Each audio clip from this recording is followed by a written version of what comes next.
Buenos días. Primero, dar las gracias a los organizadores del simposio, al Colegio de Arquitectos, a Miguel Ángel, a todo el mundo. Es un gusto estar de nuevo en Bilbao, como ya hemos ido esta mañana, la mejor ciudad del mundo.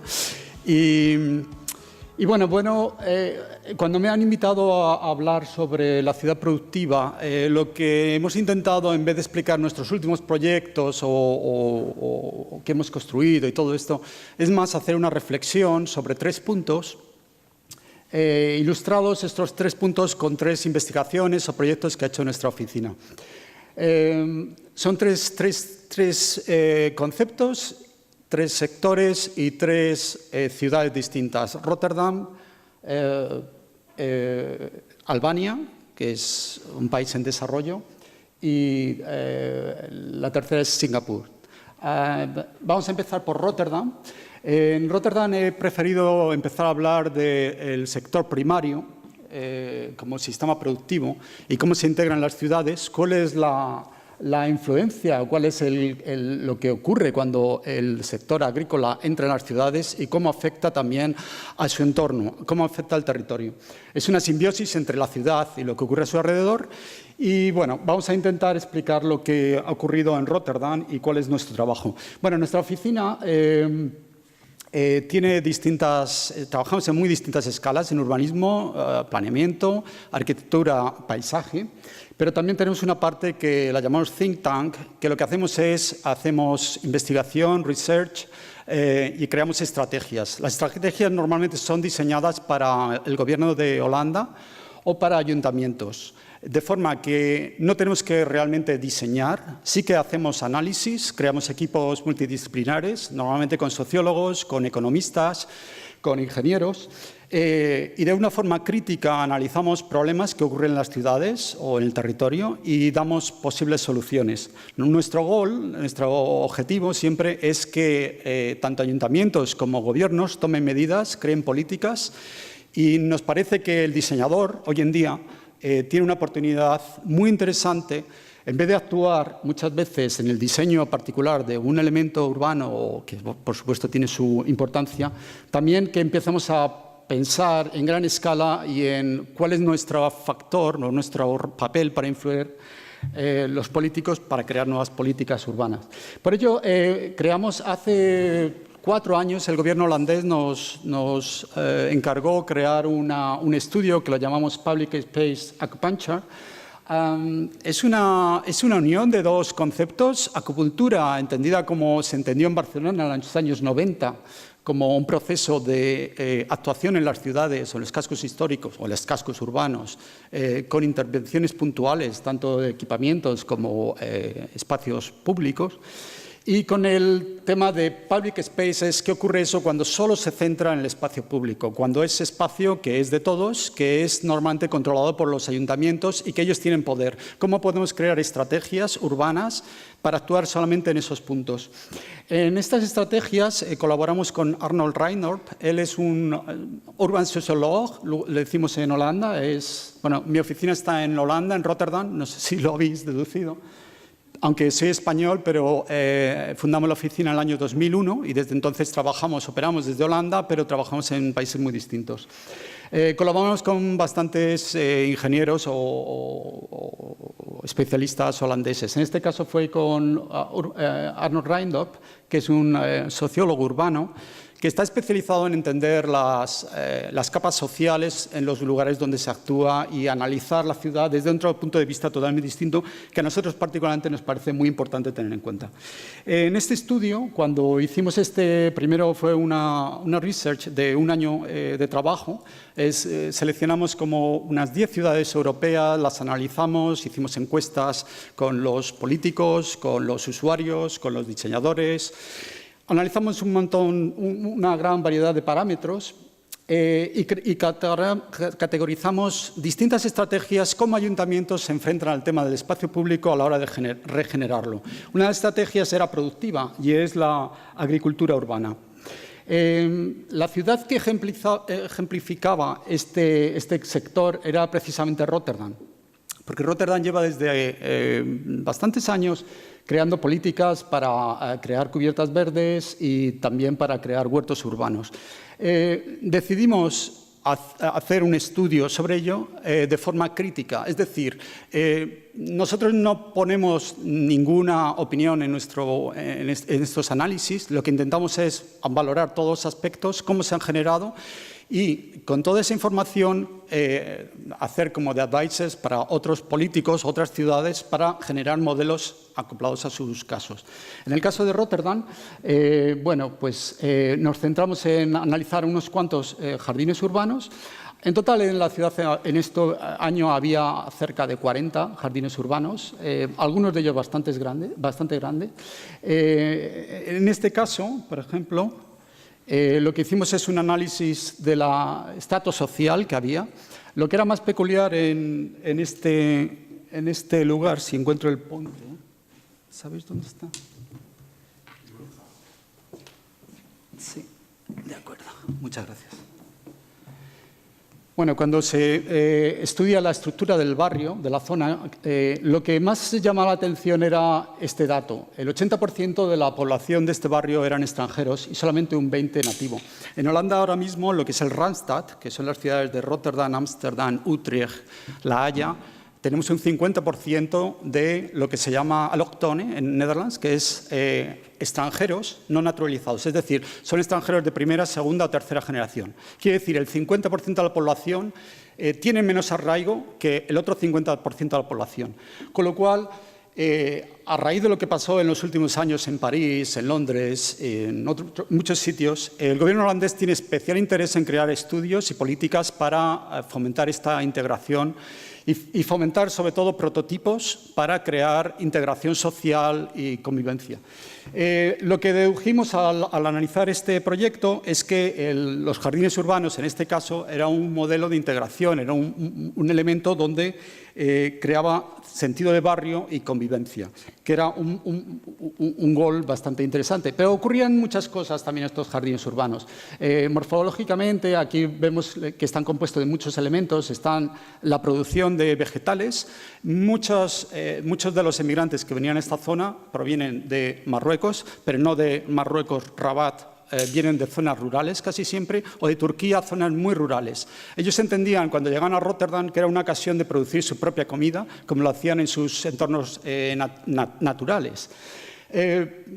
Cosa que en otro barrio, el mismo jardín, en otro barrio de Rotterdam posiblemente no existiría hoy en día. Podría haber sido un prototipo, en 2 años se cierra y no ocurre nada.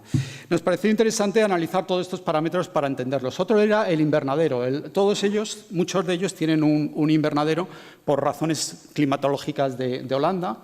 También tienen una zona de juego de niños, es decir, el jardín urbano, el huerto urbano no es solo un huerto de producción, es un huerto también donde a la vez que los padres están charlando unos padres con otros, están produciendo, están trabajando en la tierra, los niños están jugando, o sea que es un lugar social. Muchas veces tienen un bar y lo que es muy importante, tienen una zona de barbacoa, una zona de picnic, porque un factor muy interesante de este proceso, que lo hablaré ahora, es que a partir de producir también se comparte la producción, se crean comidas y se crea sentido de barrio. Con todos estos datos, nosotros trabajamos con el modelo típico de, bueno, lo que se entiende la agricultura urbana, trabaja en 3 factores, la economía, la ecología y el tema social. Entonces, este esquema es universal, es un esquema de sostenibilidad que necesita los 3 factores, pero cada ciudad tiene que entender cuáles son los potenciales y en qué sectores tienen que trabajar más o menos. En este caso, aquí se ve, después de distintos análisis, empezamos a, bueno, se hizo un estudio paralelo, que no lo voy a enseñar ahora, de zonas de la ciudad donde se podrían crear huertos urbanos, pero lo que es más interesante para nosotros es cuáles son las políticas que ha adoptado el ayuntamiento, gracias a estudios como este o estudios de otros grupos, para crear un sistema sostenible de agricultura urbana.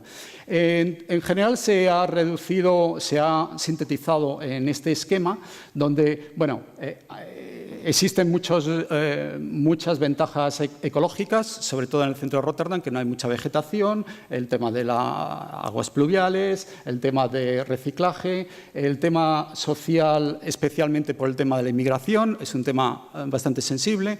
Tenemos un tema social que es el de la educación de niños, educación para tener un sentido ecológico, pero también un tema del problema que tiene Holanda ahora mismo del incremento de la obesidad alarmante entre niños que crece muy rápido. Entonces, al mismo tiempo que se hacen los huertos urbanos, se producen talleres, se está educando sobre la alimentación. Y el tema de la economía es un tema bastante más complicado, pero que a nosotros nos interesa especialmente, y es hasta qué punto son económicos, es rentable un huerto urbano, hasta qué punto puede llegar a ser el día de mañana un factor de producción autónomo que no necesite subvenciones del Estado o subvenciones de los ayuntamientos. Hasta qué punto podemos entender que dentro de 10 o 15 años las ciudades pueden producir realmente toda o parte de la producción de vegetales en ella misma. Entonces, aquí lo que tenemos es he resumido en una serie de puntos cuáles son los parámetros que trabaja ahora mismo el Ayuntamiento de Rotterdam. Estamos trabajando en estos parámetros para un periodo de 10 años, donde al final de estos 10 años tiene que haber una evaluación de lo que ha pasado. Ahora mismo son políticas para potenciar estos jardines. Primero de ellos es el estudio que ha hecho el Ayuntamiento de las zonas verdes cultivables, cuáles son disponibles, cuáles son las condiciones del suelo. Tenemos una gran cantidad de terreno contaminado por culpa del puerto, de la industria que había en él.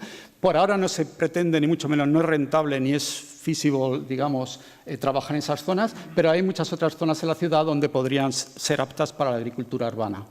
El segundo punto es qué barrios tienen mayor densidad de vegetación, qué barrios tienen menos.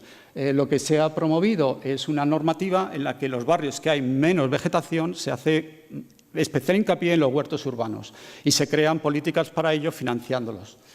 El tercero era, sobre los terrenos cultivables, es el problema del centro de Rotterdam. No tenemos suficiente terreno libre como en todos los barrios de los alrededores, entonces se creó hace un par de años o 3 un proyecto piloto en el que empezamos a trabajar en las cubiertas verdes sobre los edificios. Primero fueron solamente cubiertas vegetales, simplemente sin idea de producción.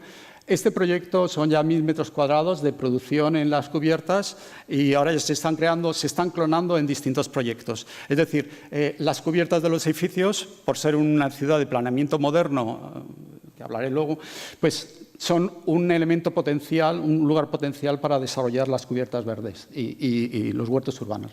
El segundo es el factor social. ¿Quiénes son los agricultores urbanos? Si creamos huertos urbanos, ¿quién cultiva esto? Bueno, en principio existe una más o menos interesante demanda de asociaciones vecinales que quieren crear sus huertos urbanos. Ese es un elemento potencial, pero evidentemente hay un tema de coordinación de mucha gente distinta. Algunas asociaciones están ya coordinadas entre ellas, otras el ayuntamiento tiene que hacer trabajo. Pero bueno, esa es una de las grandes preguntas. ¿Cómo se forma a estas asociaciones para que sean capaces de crear un sistema sostenible de agricultura urbana? El segundo es de los factores sociales o los huertos urbanos como talleres educativos. La norma, lo que está imponiendo el ayuntamiento es todas las escuelas de Holanda, o sea, de Rotterdam, tienen que tener ahora mismo jardines urbanos. Todas las instituciones van a tener jardines urbanos y van a crear equipos docentes para enseñarles a los niños a cultivar y a entender qué es la ecología. El tercero, que es el factor económico, es todo esto, si no es sostenible económicamente, no tiene ningún futuro. Eso es un tema que el nuevo ayuntamiento de Rotterdam, el anterior, era más, digamos, entusiasta y creaba medidas y experimentos, y este empieza a ser como más crítico en el sentido de queremos ver resultados, queremos ver que es sostenible, queremos ver que es un futuro, es un proyecto de futuro. Cosa que, en nuestra opinión, es interesante y es positiva. Es positivo que empecemos a cuantificar cosas y cuál es el valor económico que estamos generando en nuestras ciudades. El ayuntamiento lo que está promoviendo es crear un mercado. Lo importante para esto es crear un mercado, que es un mercado bastante especial en el que se liga la red de producción y la red de distribución. ¿Cómo hacer que estas verduras lleguen a otros vecinos o llegue a un supermercado? ¿Cómo se crea un mercado especial solamente que gente, al principio minoritario, pero que tenga posibilidad de crecer. Bueno, esa es la gran pregunta del ayuntamiento. Y luego el tema de la comercialización y reducción de lo que llamamos food miles. Food miles es un factor que está relacionado a qué distancia se ha producido la comida del lugar de consumo. Realmente es un factor cuantificable. Tú puedes hoy en día saber a cuántas millas se ha producido la comida que estás comiendo. En Holanda empezamos a ser conscientes y empezamos a pensar, ¿esto que estoy comiendo se está produciendo dónde? Se está produciendo aquí. ¿Cuántas millas? ¿Cuánto CO2 se ha producido? Evidentemente no es un factor, no es un parámetro lineal, no tiene que ver mayor contaminación con mayor distancia, pero en algunos rangos sí lo tiene. La medida que ha tomado el ayuntamiento es que todo el catering, todos los productos que consume el ayuntamiento para todos los actos, se tienen que haber producido a menos de 40 kilómetros de distancia y se hace prioridad a la agricultura urbana. Es decir, cuando hacen los tenders o hacen un poco las adquisiciones de productos, tienen en cuenta todos estos factores para encargarlo. Eso está provocando que muchos agricultores se estén moviendo hacia el centro de la ciudad o se estén moviendo a los alrededores. El último punto es la estandarización y el mantenimiento. Todos estos sistemas necesitan una estandarización y esto se ha creado un contrato estandarizado entre agricultores urbanos y el ayuntamiento y un equipo de soporte, se llama Creative Here. Es un equipo del ayuntamiento que enseña cómo se trata la agricultura, cómo se produce y si algún jardín no funciona tiene el poder de poder eliminarlo. ¿Cómo afecta esto al territorio? Si vemos el plano de Rotterdam cuando era una ciudad intramuros, podréis ver que el muro estaba muy claro de la ciudad, franqueado por un canal, había ya un sistema de canales, el puerto se establecía en el frente de la ciudad. Hay un sistema de huertos urbanos de pequeña escala que estaban ligados a la ciudad y un sistema de huertos urbanos de mayor escala que estaba en el exterior. Evidentemente, este sistema estaba funcionando y era un sistema claramente lógico en aquel momento. Aquí vemos Holanda o el Randstad en los años 50. Esto es Rotterdam, La Haya, Delft. Esto es ya Ámsterdam, Leiden. Bueno, Randstad es la conurbación que agrupa todas estas grandes ciudades donde está más de la mitad de la población del país vive en ella. Si vemos el proceso entre 1950 y 2010, podremos entender que el crecimiento, desde luego, ya ha sobrepasado los límites de las ciudades, pero es que entre ciudades estamos ahora mismo tocando unas ciudades a otras. Yo ahora mismo puedo coger desde mi casa el tranvía, que antes me llevaba a la estación central y ahora puedo seguir hacia La Haya. Y mi tranvía acaba en La Haya. Esto quiere decir que ya no entendemos La Haya y Rotterdam como ciudades distintas, es como el mismo espacio. Entonces, ¿cuál es el límite de la ciudad? ¿Cuál es el espacio agrícola? ¿Cuál es el espacio urbano y cuál es el rural? Yo creo que en Holanda nunca nos hemos planteado demasiado ese tema. La ciudad tiene que expandirse y hay un planeamiento regional donde, creo que antes lo ha explicado Enric, donde se crea una zona que es un pulmón verde en el centro y se entiende que en el año 2050 o 2060 todo será un espacio urbano. Lo que sí está ocurriendo es que la agricultura está pasando de estos lugares, o puede llegar a ocurrir, todavía no lo sabemos, a integrarse en el entorno urbano. Es decir, la agricultura va a haber un proceso de, una vez perdidos los límites, se va a fragmentar, se va a dinamizar y se va a integrar en las ciudades. Y en eso creo que estamos trabajando en Rotterdam, un poco pensando en ese futuro que no creo que sea tan lejano.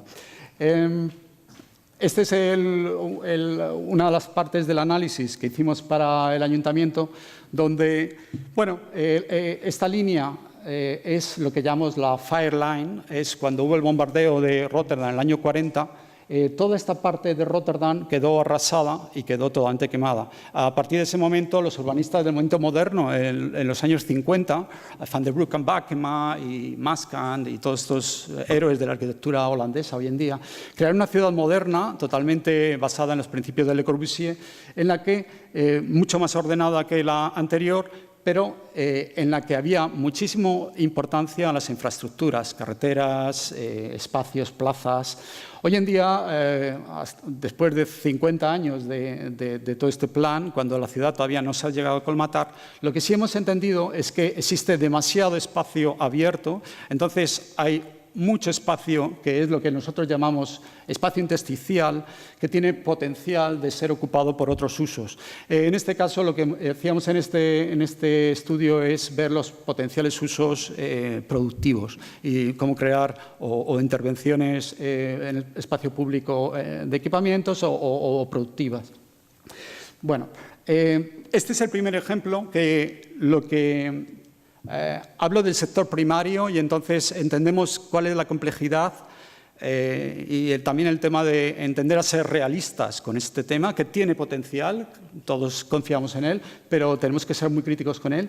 El segundo es más el sector terciario. Iba a poner uno del sector secundario, de la industria integrada en la ciudad, pero bueno, por la limitación de tiempo lo hemos borrado. Entramos en el sector terciario, que es el tema de los sistemas de transporte. En este caso es un proyecto en Singapur que desarrollamos con los expertos del puerto de Rotterdam, ingenieros, y creamos un equipo de expertos que curiosamente competían con el puerto de Singapur, pero ahora mismo hay mucha competencia en todos los puertos del mundo sobre tecnología y ser más creativos. En este caso, nuestro interés en el proyecto no es tanto el puerto, sino la cercanía del puerto a la ciudad. Aquí podéis ver, esto es Singapur, que ya sabéis todos que es una ciudad-país de superficie muy pequeña donde existe una gran densidad que se está creando en esta zona, muy en la cercanía del puerto. Entonces, el puerto de Singapur está pensando en sus nuevos proyectos para dentro de 50 años. Los puertos tienen unos márgenes muy largos de desarrollo, porque tienen unas inversiones muy fuertes que necesitan renovar constantemente, pero están pensando ya una nueva generación de puertos.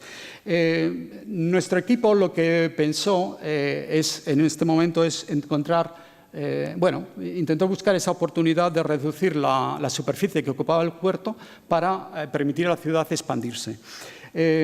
Nuestra propuesta en realidad era esta. Simplemente por reduciendo, pensando y usando la tecnología para cambiar el sistema del puerto, podríamos liberar miles o hectáreas, había bastantes hectáreas de metros cuadrados justo en el corazón de la ciudad. El valor, evidentemente, si esto lo intentamos en el puerto de Rotterdam, que está muy alejado de la ciudad, no tiene ningún sentido. Pero en Singapur podría llegar a tener sentido, dado el valor que tenía la zona. Si os fijáis, toda la ciudad está bordeada por el puerto y ahora mismo es un borde, digamos, sucio, porque nunca ha habido, yo creo, suficiente atención de cuál es el borde de los puertos en relación con la ciudad. Entonces intentábamos conseguir varios goles. El primero de ellos era simplemente repensando cómo almacenar los containers. De este momento se están almacenando hasta un máximo de 7 o 8, creando como ciudades. Usando la tecnología y poniendo los containers en vertical, podríamos reducir hasta un 66% de la ocupación del sistema. En otro es el sistema del puerto en sí. No lo voy a mostrar ahora, pero hay una serie de sistemas de circulación. Ahora mismo mayor parte de los puertos contemporáneos está robotizado, son camiones robotizados que funcionan ellos mismos y necesitan unas superficies determinadas. Trabajando esa parte también podríamos llegar a reducir la superficie del puerto. Trabajamos en la estructura con uno de los mejores ingenieros, sobre todo el container de lift, porque era uno de los problemas más grandes. Uno de los problemas a tener en cuenta en los puertos es el número de containers que entran desde los barcos y que salen y cómo se apilan. El tiempo que se tarda en descargar un barco es esencial para colocar otro barco. Entonces, la cantidad de toneladas que puedan mover era un punto clave. Y en otro aspecto trabajamos en el tema de la jardinería, con unos especialistas de Singapur que están especializados en huertos verticales, o sea, en jardines verticales. En Singapur es muy normal, es una práctica de la jardinería casi tan normal como la nuestra. En temas de ingeniería, Se crearon las soluciones pertinentes, en tema de landscape también. Nuestra idea en este caso era usar la tecnología para crear elementos urbanos, o sea, estos elementos que fuesen totalmente sostenibles, no contaminantes, por la reducción del suelo, por la cantidad de verde que se podría colocar para producir CO2, el tema del ruido, cómo eliminar el tema del ruido gracias a la ingeniería, paneles solares y sistemas para recuperar, cinéticos para recuperar la energía y hacer puertos que realmente no consumiesen energía en el futuro. Evidentemente la imagen del puerto cambiaba totalmente al exterior, como lo veis, incluso los sistemas de movimiento de containers y apilación es totalmente distinta, pero lo que más nos interesaba a nosotros era el factor urbano. ¿Cómo influía esto en las ciudades? Aquí veis el puerto tradicional, había varios escenarios, desde multiplicar la capacidad de estos puertos, hacerlos mucho más pequeños o crear vacíos en ellos. Estos vacíos podrían ser rellenados con parques, equipamientos o incluso expandiendo la ciudad, creando valor para expandir la ciudad. Esto nos dio pie a visualizar unas nuevas relaciones entre la ciudad y los puertos, es decir, como ambientes verdes, limpios. Evidentemente es una ciudad distinta que no estamos acostumbrados y que no tenemos noción de cómo podría funcionar, pero nuestra propuesta era usar la tecnología para crear un nuevo concepto de relación entre las infraestructuras y la ciudad. Voy al siguiente, al último proyecto. Los dos anteriores estaban centrados en los bordes de las ciudades, de alguna forma. Este se entiende más en la regeneración integral del paisaje y de todos sus sistemas productivos. Es mucho más complejo en el sentido de Albania es un país con un pasado traumático, con muchos problemas que resolver. Muchos son físicos, pero otros son psicológicos o sociales. Y es uno de esos proyectos que nos gusta a nosotros. Nuestra oficina trabaja en Albania desde hace varios años y hemos creado varios proyectos, pero son proyectos como muy complejos por la cantidad de actores que hay en ellos. El proyecto se ubica en el lago de Shkodra. Shkodra es el límite entre Montenegro y Albania. Es un lago, es uno de los mayores de los Balcanes, que hace justo borde entre los dos países. La zona es una zona traumatizada desde muchos puntos de vista, porque durante el tiempo del comunismo, Hoxha, el dictador, creó un borde férreo toda Albania. No sé si sabéis la historia de Albania, pero ella fue parte del bloque comunista. En un momento rompió con China, rompió con la URSS, rompió con todos los países comunistas socialistas de la zona y se llegó a aislar completamente. Cuando cayó el comunismo, Albania todavía seguía resistiendo y no tenían conocimiento incluso de que había caído el comunismo, porque realmente no tenían acceso a ninguna información y no tenían ninguna información de lo que ocurría en el mundo exterior. Un profesor de la Escuela de Artes me explicaba un día en una cena, un día en el año 90 y tantos descubrió quién era Warhol y quién era todos los señores estos del movimiento moderno. Entonces, él no podía entender cómo, si el socialismo, el realismo socialista había marcado, algo que marcaba todas sus vidas, cómo podía existir un señor, no digo ya Piero Manzoni o gente así. O sea, solamente el arte conceptual, el arte pop, todo esto fue un shock psicológico. Era un país totalmente traumatizado por ello. Y esos traumas se ven en el territorio, se ven en todas partes. Voy a enseñar algunos de ellos. A la vez, bueno, esto es un encargo del gobierno. Lo que nos dieron es una zona de unos 20 kilómetros de largo y un presupuesto, no muy grande, eran unos 10 millones de euros, para crear intervenciones, para hacer el estudio, crear las intervenciones, crear una estrategia y diseñar las intervenciones, pero también crear problemas. Todo el programa que quisiésemos crear tenía que estar construido en ese margen. La situación del lago es muy interesante porque está muy bien conectada con Puerto Rico, con Montenegro, está muy bien conectada también con Kosovo y no tan lejana de Tirana. Al mismo tiempo al lado del puerto de Durrës, donde entra mucho turista italiano. O sea que es una ciudad, es una zona que podría tener mucho potencial turístico.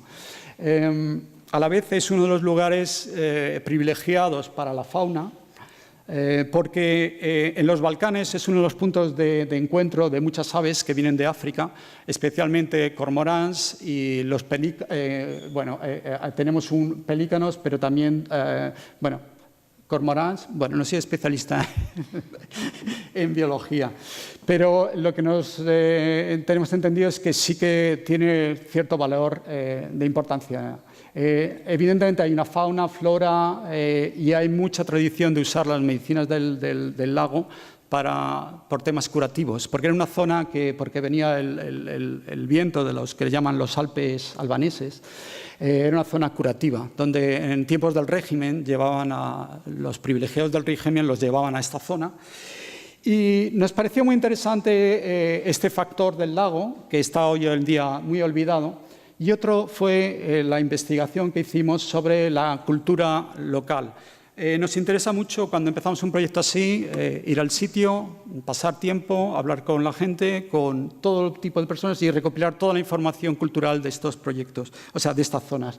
En este caso tienen arqueología, porque fue una zona donde hubo asentamientos desde la prehistoria, los romanos. Tienen una tradición culinaria muy rica, ligada al lago, porque el lago es un lugar de producción. Eso fue una cosa que nos interesó mucho. El lago ya era un lugar de producción importante a lo largo de toda la historia. La agricultura de la zona, también el criadero de ovejas para la lana, todo eso tuvo que ver con toda la producción en realidad de productos y también toda la riqueza gastronómica de la ciudad. También tenían distintos artistas, han sido inspirados. Todo esto fue un análisis de cierto tiempo donde recopilamos todos los datos y uno de los intereses que tenemos en particular es hablar persona a persona con la gente que vive en la zona. En este caso, este señor, que es pescador, pudo contarnos cómo había cambiado desde antes del periodo comunista, y después del comunismo, cómo había cambiado la producción de la pesca. La producción de la pesca en la zona se hacía con barcas pequeñas. En un momento dado llegan a ser grandes, de 8 personas, pero realmente todos los sistemas productivos habían sido cambiados por el comunismo porque intentaban poner siempre personas para controlar a los locales, para que no pudiesen huir del país, porque el problema era que por agua podían huir a Montenegro. Entonces este señor nos explicó cómo simplemente todo el diseño de las barcas, el sistema, todo había cambiado con el comunismo y cómo hubo un colapso después del comunismo. Esta señora también nos explicó cómo la producción artesanal se producía gracias a productos naturales de las ovejas. Cogían la lana o blanca o negra y con eso producían las alfombras y si la teñían.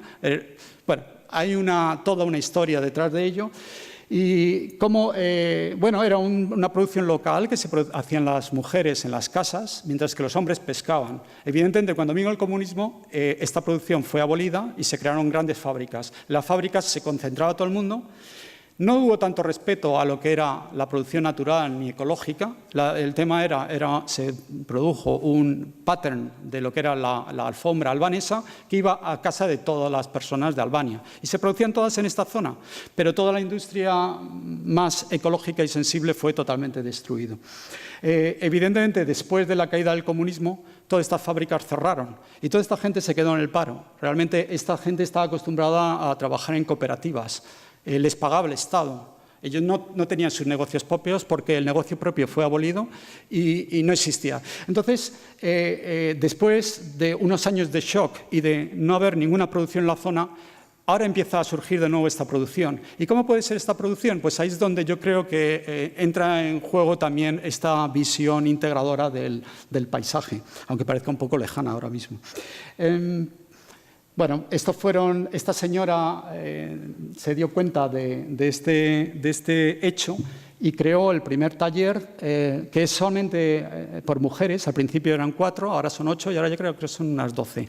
Lo que trabajan es siempre con la lana producida en la zona. Ellas saben que pueden teñir cierto tipo de lana, pero entonces se destiñe a la lavadora, por ejemplo, cosas como esas. Pero lo que sí saben es que todo lo que ellas producen se hace a mano y se usa productos naturales creados o crecidos en la zona.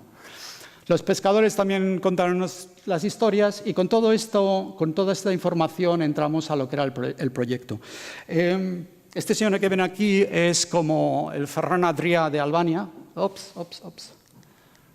Es como Ferran Adrià, más o menos. Es un superchef en Albania que, bueno, él trabaja con los productos albaneses, con su cultura, con sus tradiciones, y nos parecía muy interesante ligar siempre esta tradición y todo este tema a lo que es la contemporaneidad. Cómo todo este material podemos entender que puede llegar a ser atractivo y puede generar, siendo respetuoso con el medio ambiente y sostenible, cómo podemos crear una nueva generación de cultura y de producción en esta zona que pueda ser útil para todas. En la zona es muy compleja porque todo esto que pueden ver aquí, tenemos desde minas abandonadas, construcciones ilegales, por ejemplo, esto es una gasolinera enfrente del lago que nunca se llegó a usar, edificios en medio del lago, alguien podía llegar, construir una casa y dejarla abandonada. Esto ocurrió porque cuando se derrumbó el sistema comunista, entró, bueno, lo que llaman allí en Albania tenemos el extremo de los extremos. Cuando eran comunistas eran los más extremistas de los comunistas, cuando eran capitalistas eran los más extremismo del capitalismo. Quiere decir, cualquiera puede construir en donde quiera y puede hacer lo que quiera. Entonces, durante muchos años no hubo absolutamente ningún control y bueno, pues como pueden ver, se afectó mucho el entorno físico. También los márgenes de la cuenca, tengo problemas con esto, los márgenes de la cuenca fueron muy afectados. Evidentemente, los pequeños restaurantes que crecían para crear aparcamiento podían vertir terreno sobre el lago y toda la zona está llena de cascotes, está todo el lateral del lago está totalmente afectado por ello. Bueno, pues con todos esos elementos creamos un plan global en el que entendíamos muchos aspectos distintos, desde culturales, productivos, medioambientales, y con todos ellos teníamos que crear un proyecto que realmente generase. El problema de Albania no es solo limpiar, hay que generar economía y generar futuro. Y sobre todo hay un tema que es también cicatrizar heridas, cicatrizar recuerdos y crear sentimientos de autoestima muchas veces, es lo que hemos detectado. Creamos un plan para el litoral donde bueno, pues según las situaciones íbamos creando actuaciones muy distintas y creamos una primera ruta cerca del borde del lago y otra ruta en las montañas. De forma que ganábamos altura y podíamos crear nuevas rutas que estaban ligadas a la ciudad. La ciudad está en este punto y este es uno de los puntos interesantes para nosotros y está la ciudad y este es el espacio rural. ¿Hasta qué punto esto es rural o es un anexo de la ciudad? Porque el lago puede tener el potencial de ser parte de un parque público. Evidentemente es un tema que ocurre en muchas ciudades y bueno, nosotros queríamos explorarlo desde cierta óptica de sensibilidad, porque una de las posibilidades era crear autopistas o carreteras para comunicarlo, pero optamos por dejar secciones pequeñas de calles donde para pasar dos vehículos tengan casi que pararse uno al lado del otro, potenciar la bicicleta y potenciar el andar. De esa forma queríamos controlar un poco la cantidad de público con automóvil que pudiese llegar a la zona. Este es el estado que pueden ver en la zona. Construcciones ilegales, el agua está aquí, escombros, este es el frente marítimo, esta es, a partir de la carretera hacia allá, son construcciones legalizadas, pero estas son totalmente ilegales y estas son las montañas. Uno de los primeros objetivos fue demoler todas las construcciones ilegales. Creamos una norma en la que desde la carretera hacia el lago todo tendría que ser demolido. El primer ministro dio su aprobación y sabemos que en Albania puede ser como el sur de Italia. Evidentemente hay muchas presiones, pero nuestra idea siempre es, también la de los políticos hoy en día, es cortar de raíz todo esto e intentar limpiar todo el país. Entonces, este era uno de los puntos clave. Otro de los puntos clave también eran las montañas. Las montañas tenían todas ellas una una vegetación similar a esta, y toda la vegetación fue talada durante el periodo comunista. El motivo fue porque en lo alto de los picos se crearon puntos de control para controlar el territorio y evitar que los albaneses pudiesen escapar a Montenegro. Esa operación, que todo el mundo lo sabe, cuando me la contaron, me llamó mucho la atención en el sentido de cuando ves ese territorio y entiendes la historia detrás, no te puedes quedar impasible y no actuar sobre ella.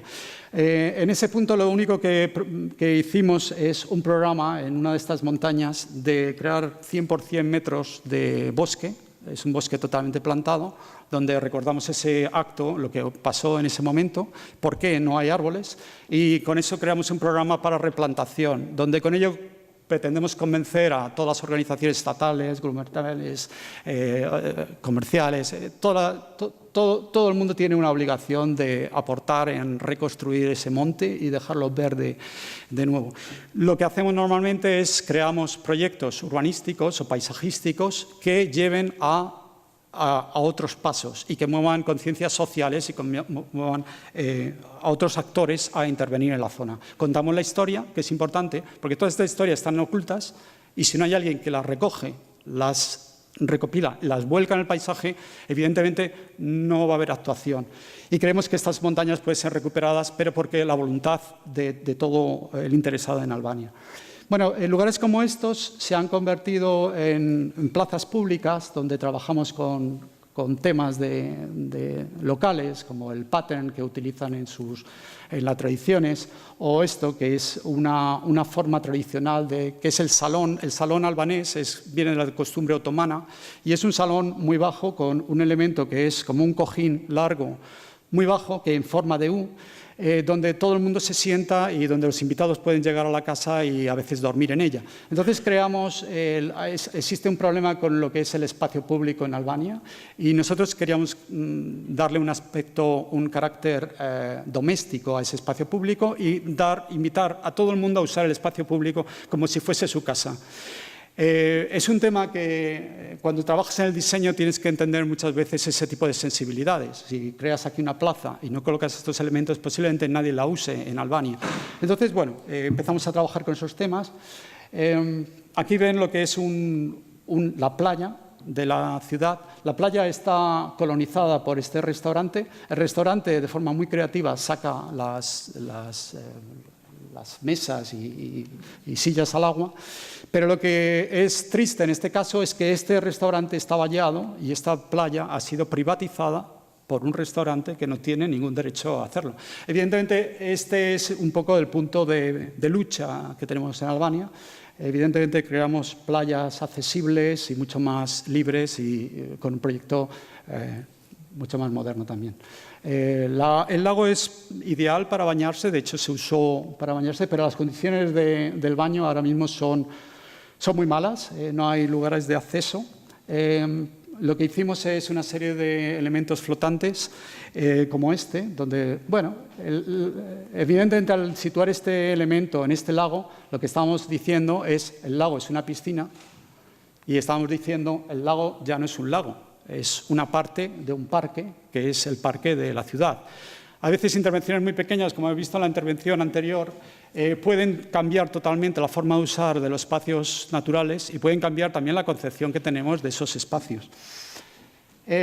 Otro de los puntos que nos interesó mucho es que a partir de la pequeña carretera empezaron a caminar muchos ancianos y mucha gente del pueblo. Hasta este punto, desde el pueblo es una ciudad, Shkodra es una ciudad, yo creo la tercera ciudad más grande de Albania, pero se ha creado la costumbre de muchos ancianos y gente pasear hasta esta zona. Entonces creamos este gimnasio al aire libre, que lo llamamos el gimnasio más lujoso del mundo, porque simplemente Albania no es un país de muchos presupuestos, no tiene mucha potencia económica, pero lo que queríamos dar a entender con esta imagen es, gastando poco dinero con ese paisaje, se pueden crear espacios únicos que pueden ser lujosos en cualquier parte del mundo. Evidentemente pensamos en el sector turístico, un sector turístico ecológico. Aquí lo que vienen más que nada es italianos, alemanes, austriacos. Es un turismo centroeuropeo Normalmente son gente que le gusta la naturaleza, que vienen en bicicleta, andando. Bueno, ese es el tipo de turismo que queremos, que hemos focalizado y controlado. Luego existe otra parte del proyecto que es la apreciación del lago, la apreciación de la fauna. Hemos creado ciertos miradores como este, que son para observación de las aves, donde lo que tenemos es un proyecto museográfico donde en pequeños elementos vamos explicando distintas peculiaridades del lago, desde, por ejemplo, bueno, pues los tipos de animales, las construcciones que hacen, hasta conceptos como este, que es hablar de las migraciones. ¿Por qué hay tanto ave en este parque natural y de dónde vienen, a dónde van? Bueno, todo eso hay una historia que contar, que es lo que se pretende. El acceso a la montaña lo hemos marcado con este mirador, que es como una gate, como una puerta de acceso, donde desde la ciudad se puede subir y se puede entrar tanto a pie como en bicicleta a la ruta de la montaña. Es una ruta que no permite tráfico de vehículos, pero que con ella podemos hacer el loop con la del lago.